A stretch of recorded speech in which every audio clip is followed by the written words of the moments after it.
ব্যজ্ঞপর্য সূত্রের দ্বিতীয় পর্ব। এই অংশে তথাগত বুদ্ধ বিহিদের জন্য 4টি গুণের কথা উল্লেখ করেছেন, যে 4টি গুণে গুণান্বিত হতে পারলে মানুষের ইহ পরকালের মহা উপকার সাধিত হয়। প্রথমত, শ্রদ্ধাগুণ। যে গৃহীর এরূপ দৃঢ় বিশ্বাস ও ধারণা আছে যে এই কারণে ভগবান অরহৎ সম্যক সম্বুদ্ধ, বিদ্যাচরণ সম্পন্ন, সুগত, লোকবিদ, অনুত্তর, পুরুষ দমনকারী সারথি, দেবতা ও মানুষের নির্বাণ ধর্মের শিক্ষক বুদ্ধ ও ভগবান, তার এই দৃঢ় বিশ্বাস ও ধারণাকেই শ্রদ্ধাগুণ বলা হয়। দ্বিতীয়ত, শীলগুণ।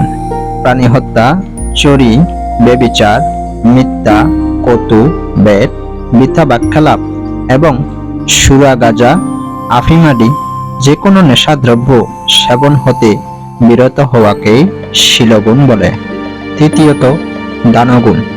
কৃপণতা ত্যাগ করে যথাশক্তি দান করা ও তাতে প্রীতি অনুভব করা এবং ভিক্ষুসঙ্গ, পথিক, যাচক, দীনদুঃখী, এমনকি পশু পক্ষীকে যথাশক্তি দান দিয়ে উপকার করাকে বলা হয় দানগুণ। চতুর্থত, প্রজ্ঞাগুণ।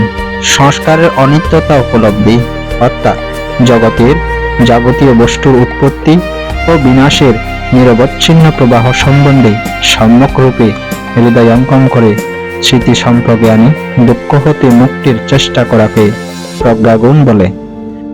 হে ব্যজ্ঞপর্য, এই 4টি বিষয় গৃহীদের ভবিষ্যৎ জীবনের জন্য একান্ত কল্যাণকর।